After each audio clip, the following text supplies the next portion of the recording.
Bună, dragii mei, bine ați venit, bine ați revenit. Sunt Meme și ca de fiecare dată, înainte de a începe, vă reamintesc cât de minunați și de puternici sunteți.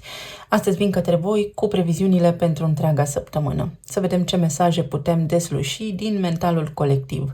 Vă rog tare mult de aici să vă luați informațiile cu care rezonați. Ce nu, să lăsați deoparte. Și nu în ultimul rând, un mare mulțumesc din partea mea pentru toți cei care îmi sunt alături, pentru mesaje, sprijin și suport. Vă doresc tuturor să aveți o săptămână minunată, iar dacă ești pentru prima dată aici și rezonezi cu mesajele, te invit cu drag să faci parte din comunitate, să te abonezi și să apreciezi acest clip. Am avut săptămâna trecută un citat foarte frumos din Nietzsche, am avut și exemplul cu Viktor Frankl care ne vorbește despre modalitatea în care noi ne putem găsi motivația, să nu ne dăm practic bătuți, să găsim în permanență lumina, calea pe care putem merge, un scop, un sens, pentru a ne putea ridica din pat în fiecare zi.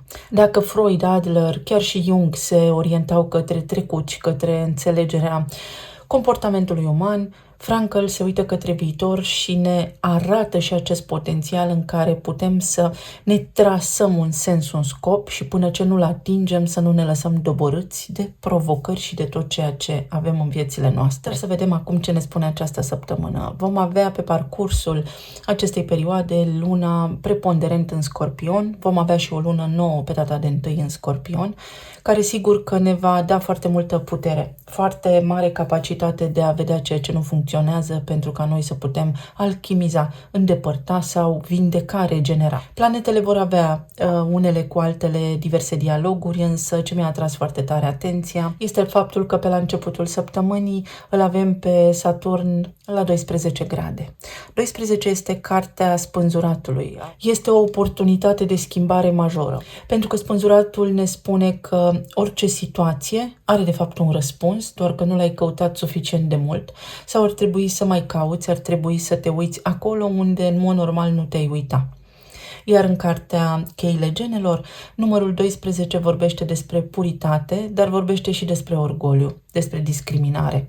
Adică tu ia lucrurile care îți sunt ție utile, concentrează-te pe lucrurile bune și mergi mai departe, pentru că nu ai cum, aliniat la o frecvență înaltă, să fii atins de energie negativă. Deci posibilitatea de a ieși dintr-un blocaj, posibilitatea de a da pagina, realmente.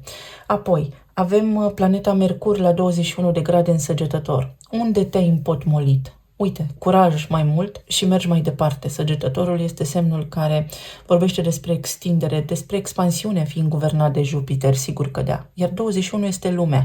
Stai puțin că este doar o etapă, se închide ceea ce te necăjește, nu intra într-o frecvență a disperării pentru că altceva poate începe, dar tu determini acel lucru, tu, prin acțiunea ta. Venus este și ea la 20 de grade, ceea ce spune că poți reveni asupra unor lucruri, că poți avea un prilej foarte bun acum să-ți ridici stima de sine, să înlocuiești o teamă cu o afirmație pozitivă, să te ajuți tu pe tine singur să ieși dintr-un impas. Pot veni și niște bani din străinătate, pot veni și niște oferte de muncă către voi sau niște dialoguri, niște discuții care anterior erau blocate. Jupiter sigur că ne ajută din Gemeni, fiind în perioada de retrogradare, să purtăm acele conversații sau să ne clarificăm acele gânduri confuze. Așadar, este o săptămână în care ne putem transa intenții foarte serioase, foarte realiste, de care noi înșine să ne putem ocupa ulterior, pentru a le manifesta, pentru a le materializa. De ce? Pentru că suntem puternici și avem această capacitate. Avem două grupuri. Setul acesta de cărți cu stele pe culoare albastru și setul acesta cu soarele pe culoare mov. Am folosit ceacrele superioare astăzi în etalarea noastră să vedem ce ne iese. Deci poate fi ceva ce trebuie să înțelegi sau ce vrei să spui. O puteți lua și așa. Voi începe cu cel albastru. Înainte de a vedea ce ne spun cărțile de tarot, să vedem ce mesaje ne transmite oracolul. Insula și solitudinea. Vedeți că aveți aici un copac și copacul înseamnă sănătate. Avem și niște nori care spun exact ceea ce am transmis anterior, că avem capacitatea de a ne clarifica, de a obține claritate, practic, acolo unde exista anterior confuzie și că putem înțelege niște lucruri. Solitudinea înseamnă că noi singuri putem face aceste lucruri, nu este ceva de care m-aș feri, pentru că de foarte multe ori vocile din jurul nostru nu fac decât să interfereze cu mintea noastră și cu deciziile noastre, sau poate este prea mult stres fonic în jurul vostru, sunteți voi foarte activi. Și aici avem peștera și sanctuarul. În casa ta, din liniștea ta, corpul tău este un sanctuar să faci niște lucruri importante pentru tine în această săptămână, pentru că acele acțiuni vor avea o mare importanță. Pe de altă parte, pentru cei care sunteți lipsiți de creativitate, veți vedea ce vă blochează, veți putea înțelege ce vă blochează, cei cărora vă este teamă de ceva, veți putea trece peste niște frici. Sunt niște mesaje scrise, ori e-mail-uri, ori mesaje text, ori chat-uri pe care le puteți primi, pe care le puteți da. Microfonului de comunicare, exact cum am spus, și aici avem numărul 8, care simbolizează Scorpionul, și pe Saturn, și în Săgetătorul avem pe Venus. Vești, ceva se actualizează, se poate actualiza, exprimarea ta, creativitatea ta, ideile tale pot apărea de nicăieri, practic din mentalul colectiv, tu le descarci cu mintea ta conștientă. Este vorba despre niște cursuri la care poți merge, despre posibilitatea de a spune ceea ce te frământă. Foarte bună energia, dar și despre o conversație pe care ți-ai dorit să o porți și nu ai putut până acum. Uniunea unor lucruri opuse sau a unor forțe opuse sau a unor energii opuse. Dacă ai avut un conflict cu cineva, încearcă să găsești acolo o cheie de comunicare, o metodă, pentru că îți vor veni niște idei pentru a-l putea încheia, pentru a putea depăși această stare de stres. Este un eveniment care te poate, sigur că da, surprinde în perioada ce urmează. Ceva se transformă și se transformă în bine. Vei vedea că poți depăși niște blocaje, exact cum am menționat, și mă bucur că energia ne confirmă asta. Scapi de o stare de tensiune, poate ai făcut foarte multe lucruri singur și ai avut nevoie de ajutor și nu ai beneficiat de ajutorul nimănui. Această săptămână este una mai activă, mai exuberantă. 9 de cupe, 3 de bâte, optimist, și regele de bâte. Sigur că până la sfârșitul săptămânii vei vedea că foarte multe dintre provocările pe care le ai se pot rezolva, sau cum se pot rezolva. Chiar dacă nu se rezolvă ele faptic, vei avea tu alternative, vei înțelege tu cum. Este o săptămână bună și pentru zona relațiilor, în care să te împuternicești singur sau să nu te mai lași descris sau ghidat după părerea celorlalți despre tine. Nu lăsa pe nimeni să-ți ia vocea și puterea. Practic, tu în această săptămână poți fi o voce, nu un ecou. Folosește-ți puterea cuvântului, pentru că vei avea niște beneficii ulterior foarte bune. Este o săptămână pentru planuri îndeplinite. Aștepți ceva, dar să știi că poți aștepta cu încredere că se întâmplă. Poate fi aici o întrevedere cu cineva, o chestiune importantă, o audiență. Poate fi aici un interviu, un examen. Poate fi aici o audiență căreia îi te adresezi. Sau pur și simplu poate fi aici o veste, o persoană de interes cu care vrei să vorbești, vrei să știi ce a hotărât și așa mai departe. Veștile par a fi foarte bune. Ceva s-ar putea să fi întârziat să apară sau tu să fi persistat într-o stare de supărare prea mult timp și a venit vremea să ieși în lume. Este o săptămână foarte activă în care extraordinar de multe lucruri bune se pot întâmpla. Mai există aici șansa să fii întors din drum, din anumite cauze pe care tu nu le poți controla, însă energia îți spune ok, de acolo de unde ești, nu te considera neputincios, pentru că vei putea face ceea ce ți-ai propus. Nu te descuraja. În zona planului material aștepți ceva și vei fi mulțumit.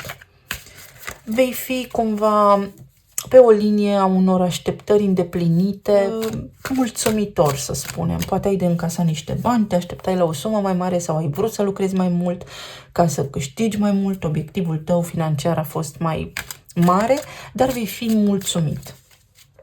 Apoi în zona planului emoțional, să spunem, în zona aceasta a sănătății. Să știi că foarte mult timp cu tine și să vorbești cu tine frumos și să vorbești despre tine frumos te va ajuta să te regenerezi. Atenție aici, o singură atenționare am, s-ar putea unii dintre voi să mergeți la un medic sau să mergeți să vă faceți niște analize sau să căutați niște cauze. Toate analizele vă sunt bune, dar să spunem că voi nu aveți o stare bună. Încercați să mai investigați și să mai cercetați fiecare în funcție de provocarea pe care o are, pentru că este aici ceva ce nu vedeți. Nu cred că vă uitați în direcția corectă. Îndrăgostiții, parteneriate, armonie în casă. Pentru cei care sunteți într-o relație este o săptămână foarte bună să vă îndepliniți niște obiective sau să vă trasați niște obiective, să îndrăzniți să faceți niște lucruri. Este o săptămână de acțiune și veți avea posibilitatea să puneți în practică lucrurile pe care le-ați discutat anterior. Cei care sunteți singuri, încercați, așa cum am spus, să mergeți undeva, să vorbiți cu oamenii, pentru că voi nu sunteți văzuți, ori sunteți voi foarte izolați și vă doriți o relație, dar nu vine alesul să bată la ușă. El poate să vină să bată, dar dacă voi nu credeți că se poate întâmpla, asta nu va veni. Deci, această solitudine a voastră este eclipsată și de o credință de-a voastră. Iar aici este o întâlnire, să merg la întâlnire sau să-mi pun intenția. 2 este parteneriatul și berbecul înseamnă sunt. Sunt în cuplu. Faceți afirmații de genul acesta și veți vedea că se poate îndeplini această dorință arzătoare. Pentru cei care ați avut relație până de curând sau v-au rămas acolo semne de întrebare, cauzele sunt încă necunoscute, însă va exista un moment din spațiu și din timp în care veți afla adevărul, veți afla exact ce s-a întâmplat în relație și de ce n-a mai funcționat. Cineva nu v-a spus exact totul, pentru că există în sinea sa o durere, o traumă pe care încă n-a dezvăluit-o. Pajul de cupe. O săptămână extraordinar de bună să faceți lucruri. Veți vedea că starea voastră de dispoziție, cel puțin acesta este potențialul, va crește pe măsură ce ajungem către sfârșitul săptămânii și vă veți simți indiscutabil mai bine. Este o săptămână și pentru alegeri. Fac ceva bun pentru mine sau continui să cred că nu pot? Poate fi vorba și despre foarte multe activități cu ai voștri copii sau să aveți răbdare cu cineva care pare imatur. De asemenea, în proiectele pe care le aveți, în lucrul vostru, în activitatea profesională, să aveți răbdare cu niște proiecte care avansează, dar mai încet, până la urmă vor lua amploare toate acele lucruri. Exact cum am spus și în legătură cu banii, va fi ceva mulțumitor, poate nu la fel de mult cum v-ați planificat voi, dar va fi ceva ce vă ajută. Avem aici o cruce și din nou numărul 8, posibilitatea să achitați niște datorii sau posibilitatea să echilibrați ceva. Deci orice nu a mers, acolo unde v-ați simțit în impas, acolo unde ați simțit că nu aveți aer, că nu puteți avansa în anumite demersuri, această săptămână este foarte bună pentru a face progres considerabil și ancora. Numărul 9, exact cum am spus, poate vă găsiți voi liniștea sau o bucurie, care sigur că va umbri tot ceea ce este disfuncțional în jurul vostru. Veți avea ajutor și noroc, să știți. Noroc să încheiați, dar să și începeți o activitate. Unii dintre voi veți avea destul de mult de lucru și cu toate astea veți reuși să duceți la bun sfârșit toate sarcinile, toate responsabilitățile pe care le aveți de făcut. De asemenea, unii dintre voi aveți impresia că stați de vorbă cu un om foarte matur, foarte puternic, care poate orice, dar este cumva un fel de mască. În sinea sa, acest om este un copil speriat care așteaptă în permanență de la ceilalți sau de la celălalt să facă ceea ce el nu poate. Aveți de-a face unii dintre voi cu o persoană neputincioasă, cu care s-ar putea să vorbiți, care s-ar putea acum să îndrăsnească, să prindă un pic de curaj mai mult ca oricând și să se deschidă oportunităților, discuțiilor, poate fi și partenerul vostru de viață, de la care, mai degrabă spus, voi aveți niște așteptări, dar în sinea sa este foarte emoțional în perioada aceasta sau se simte copleșit de niște lucruri și trebuie să preluați voi sau pur și simplu este ca un copil și ori de câte ori interacționați și spuneți niște lucruri, acționează la modul iau jucăriile și plec sau mă retrag. Și dacă tot persistă acest gen de comportament, îl puteți identifica și puteți sta de vorbă pentru că, uite, lucrurile se rezolvă într-o formă foarte optimistă și pozitivă. Să vedem ce ne spun și talismanele.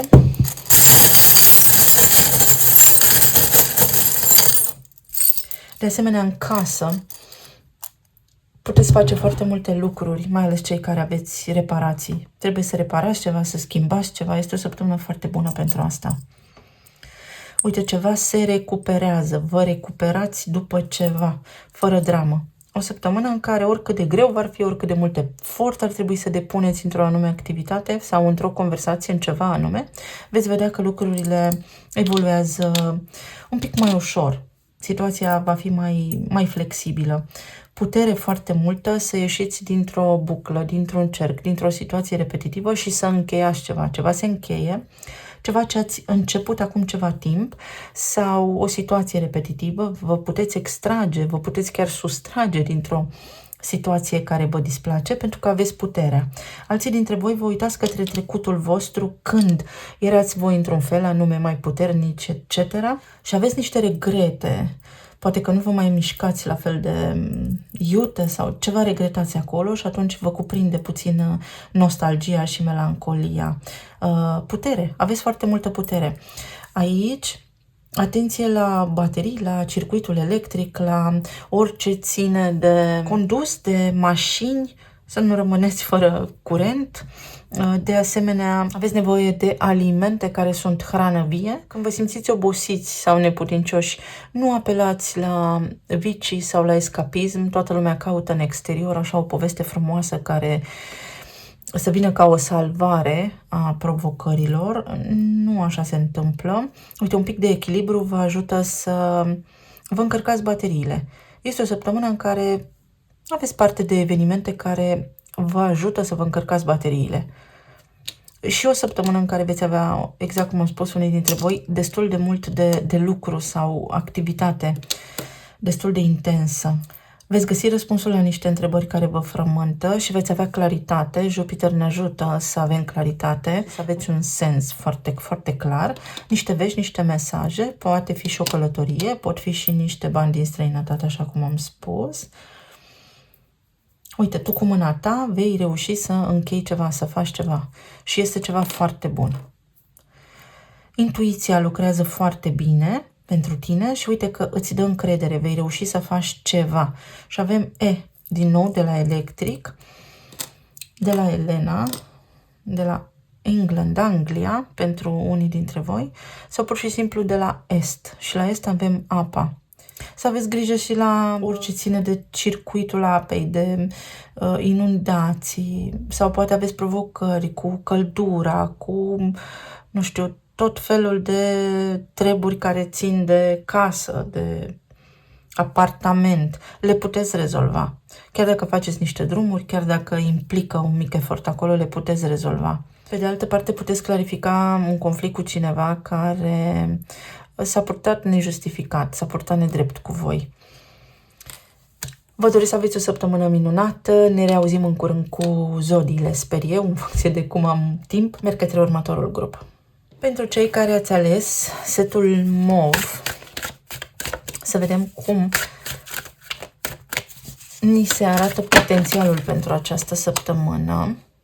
Lupul și instinctul. Să fii foarte atent la niște lucruri, să ai încredere în intuiția ta. De asemenea, instinctul tău să știi că nu îți dă direcții greșite, nu te înșală. Această săptămână cu siguranță îți va aduce foarte multe evenimente în care va trebui să-ți folosești intuiția, dar să știi că este ceva legat de iubire, de bunătate și de fluxul organic al vieții, niște evenimente care au legătură cu linia pe care tu ești acum, cu potențialul foarte bun pe care tu îl poți manifesta.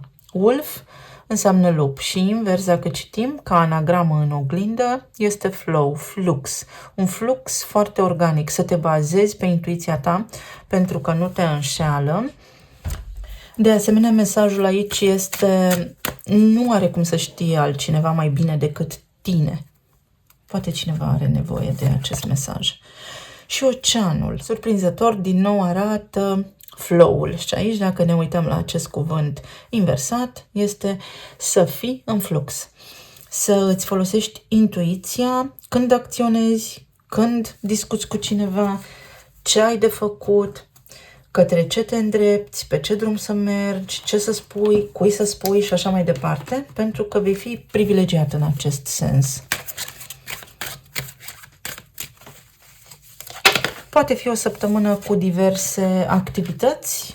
S-ar putea unii dintre voi să vă simțiți un pic obosiți, încărcați de responsabilități, dar le puteți duce la capăt. Să știți că este un flux și un reflux. Să aveți grijă la stomac, la sistemul digestiv, poate unii dintre voi, poate ceva nu funcționează bine acolo. Și aici avem o iluzie optică.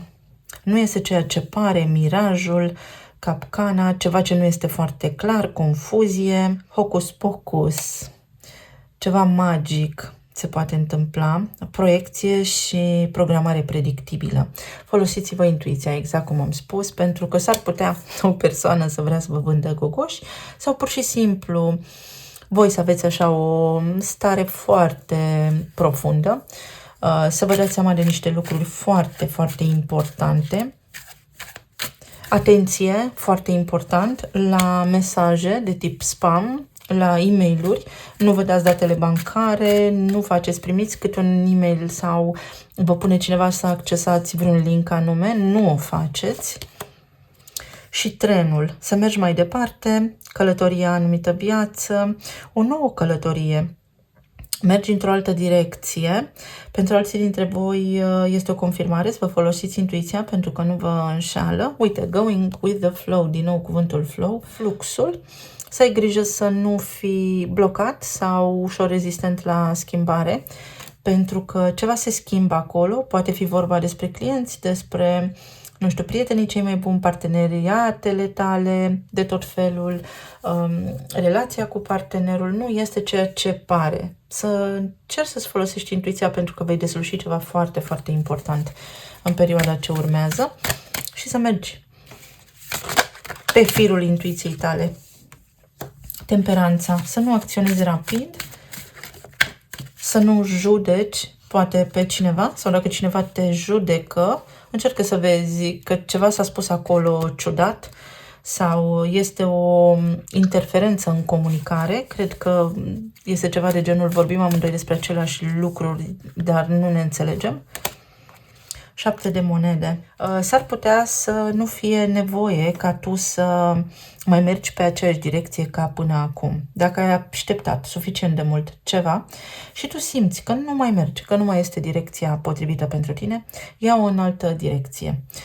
Mergi către o altă direcție pentru că vei găsi și altceva mai bun de făcut și alt grup de oameni. Este o oportunitate să te convingi de ceva foarte important în săptămâna ce urmează. Am și spus că Jupiter este la 17 grade în Gemeni. Aici avem cartea Vărsătorului. Pluto din Vărsător ne va aduce acum acces foarte facil la informații. Știți cum ni se face pielea de găină și se ridică așa părul ca o antenă, pentru că părul nostru este o extensie a circuitului electric din creier, a sinapselor noastre, a circuitului neuro. Dacă simți că ceva nu este în regulă sau, nu știu, tu vrei neapărat să faci ceva anume, întreabă-ți corpul și intuiția, vei vedea cum să acționezi.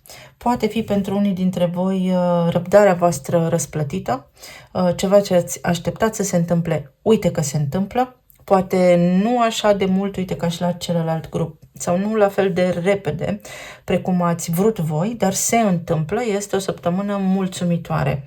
Nu este o săptămână a extremelor în mod evident, ci mai degrabă o săptămână în care lucrurile se pot întâmpla suficient de satisfăcător, să spunem așa. Apoi, pe zona relațiilor, este o săptămână în care, dacă ne vedem fiecare dintre noi de treaba noastră și de viețile noastre, lucrurile nu ne vor scăpa de sub control. Pentru alții dintre voi, aici mesajul este: ai încredere în intuiția ta și în instinctul tău, că nu îți transmite semnale greșite. Ceva este, în mod evident, interferat, bruiat, distorsionat și tu nu poți rămâne pasiv. Nu rămâne pasiv, nu încerca să te dai la o parte, ci încearcă să vezi despre ce este vorba, pentru că vei afla. Mai este vorba despre o călătorie pe care unii dintre voi s-ar putea să nu o puteți încă face. Mai este vorba și despre niște bani pe care poate îi așteptați mai mulți, dar ei vin către voi, însă o sumă, așa cum am spus, satisfăcătoare. Unul dintre voi s-ar putea să vă intre salariul. Faetonul, o săptămână bună, cu progres, cu soluții. Este o săptămână în care veți găsi soluțiile dacă nu forțați voi nimic. Luna din Scorpion va avea tendința de a controla. Și noi nu putem controla, noi putem gestiona niște lucruri. Faetonul ne aduce în prim plan aici Luna și semnul oracului, unde îl avem pe Marte acum. Și din câte mi-amintesc era la 5 grade. Acționează prudent, dar acționează. Exact așa este săptămâna. Să te asiguri că nu te înșeli într-o anumită privință. Și, vorba aceea, am vorbit despre intuiție care pe voi vă va ajuta. Progres în relații, pot fi drumuri pe care le faci cu partenerul de viață, care au legătură cu treburi administrative, cu contracte, pot fi niște drumuri pe care le faci, care au legătură cu sănătatea ta, poate ești foarte ocupat la locul de muncă și trebuie să stai peste program. Lasă lucrurile să se desfășoare într-un ritm mai natural și încearcă, chiar dacă stai peste program sau dacă petreci foarte mult timp lucrând, să îți dozezi energia pentru a nu ajunge istovit acasă. 10 de spade. Se închide ceva. Vezi, aici ți-ai imaginat un anume lucru și s-ar putea să îți dai seama că ori te-ai înșelat într-o anumită privință, ori ceva din ce ți-ai imaginat tu nu este chiar așa, doar că atunci când există o provocare, există și o soluție. Ca și atunci când există o întrebare și vine și răspunsul. O poți lua în altă direcție. Poți rezolva, dar nu așa cum ai încercat tu. Dacă nu auzi ceea ce îți convine, pune întrebarea într-o formă diferită și vei vedea că răspunsurile se întâmplă. Poate fi pentru cei care sunteți antreprenori o săptămână în care, să zicem, că numărul clienților s-ar putea să scadă. Dacă aveți servicii de care să spunem că aceștia s-ar putea să se poată lipsi, pentru că este sfârșit de lună și urmează perioada salariilor începând cu luna viitoare. Este totul într-un ritm, pentru că și energia este ca într-o undă și la electrocardiogram avem acel grafic, este sus-jos. Sunteți voi într-o perioadă acum care s-ar putea să comprime puțin lucrurile și vi se spune să aveți răbdare, pentru că veți avea și de lucru, lucrurile se vor întâmpla la voi în casă, dar poate nu atât de repede. Acțiunea din casa voastră sau ceea ce vreți voi să faceți nu este la fel de facil ca, să spunem, acum o lună. 8 de bâte. Uite, vreți să faceți niște lucruri și s-ar putea să nu iasă la fel de repede sau să nu puteți vorbi cu cineva să vă evite pe unii dintre voi. Lăsați lucrurile așa cum sunt, pentru că veți vedea, veți comunica până la urmă, veți afla ceea ce vreți să aflați, veți putea rezolva niște treburi foarte serioase la locul vostru de muncă, se vor schimba niște treburi pe acolo, chiar un șef, aș putea spune, în casa voastră, niște discuții. S-ar putea să purtați niște discuții influențați ușor de niște oameni, dar care nu sunt în papucii voștri, în pantofii voștri, în bocancii voștri, cum vreți să spuneți. Oamenii aceia să dea niște sfaturi din niște cărți sau din experiența lor de viață, dar care nu se aplică 100% cu experiența voastră de viață.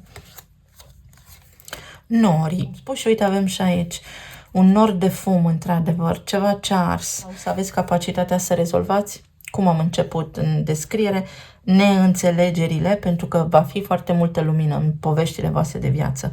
Vă ajută Jupiter și Venus, da, și Saturn să descurcați niște situații de viață care au fost blocate și vă veți simți poate epuizați, dar mulțumiți de modalitatea în care lucrurile se rezolvă.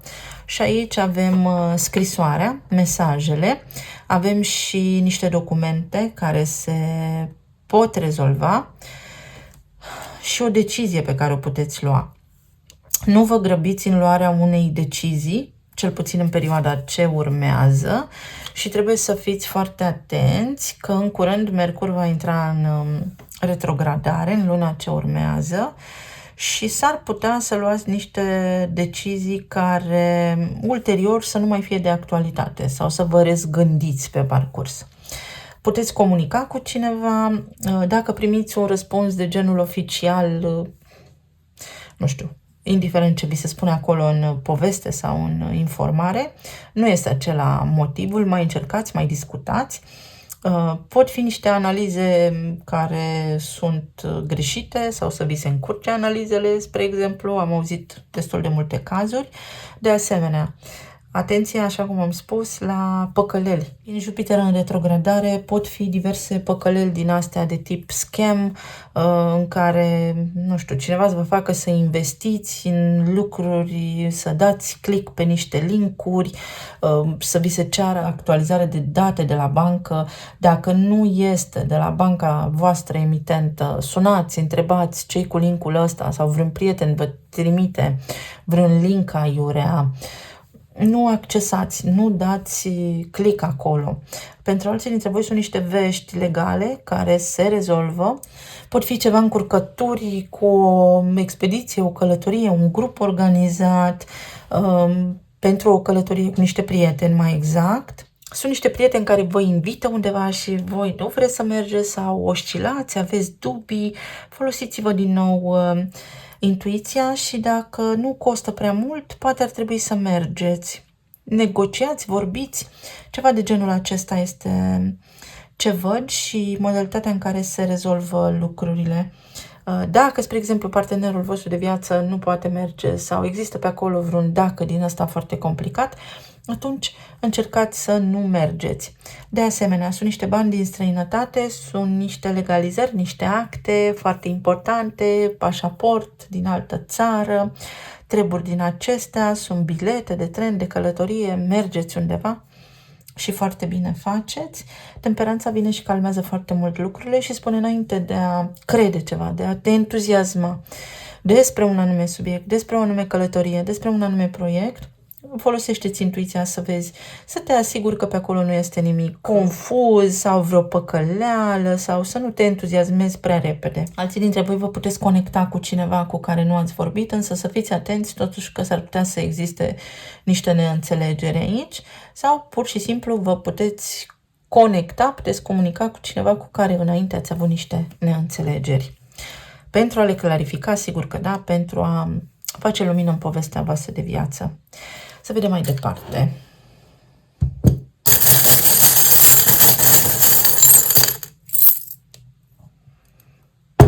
Uite, se repetă acest 8 de bâte care spune, ok, ce bine că am clarificat. Sau pentru alții dintre voi s-ar putea să însemne, dacă implică prea mare efort din partea mea, atunci trebuie să stau să mă gândesc, să nu vă fie teamă să dați un răspuns oficial. Pentru alții dintre voi este... Pentru alții dintre voi aici este multă tristețe, ceva ce v-a întristat și ați preferat să uitați, ați preferat să evitați. Plămânii sunt corespondentul gemenilor, deci Jupiter acolo vă poate aduce claritate într-o chestiune, într-o privință unde voi ați fost triști, unde voi ați avut o supărare. Puteți rezolva ceva, vă puteți împăca cu cineva. Uite, se poate încheia un conflict sau puteți pur și simplu să vă îndepărtați de cineva care v-a stresat, s-a purtat urât cu voi, crește ceva foarte armonios, vă transformați, ieșiți dintr-o situație cumplită sau complexă și veți avea oportunitatea să spargeți o buclă, să ieșiți dintr-o situație. Cu siguranță voi așteptați niște vești, veștile uite că vor veni către voi și este ceva corect. se întâmplă ceva corect aici. Uite, o avem pe Venus și împărăteasa, sunt și niște bani, sunt și niște răspunsuri afirmative la niște chestiuni legale, la niște documente, poate fi o ofertă de lucru, care dacă nu vă încântă sau din start porniți la drum cu stres la pachet, ar trebui să nu o luați în calcul. Este o împăcare cu cineva, dar este și un contract care se soluționează. Se poate soluționa și o activitate, ceva ce are legătură cu instanța, cu judecătoria, cu tutela, cu partajul, niște lucruri de genul acesta. Așteptați un răspuns de la un angajator, se poate ca în săptămâna ce urmează să îl primiți. Ideea de bază este următoarea. Voi veți rezolva ceva ce v-a ținut cu sufletul la gură și în suspans și vă veți bucura. Vă crește și stima de sine, veți vedea că veți avea cam de toate. Este o săptămână liniștită. Eu vă mulțumesc tare mult, vă doresc, așa cum am dorit și celuilalt grup, să aveți o săptămână liniștită. Ne revedem în curând cu zodiile, în funcție de timpul pe care îl voi avea să filmez. Mulțumesc! Pa, pa!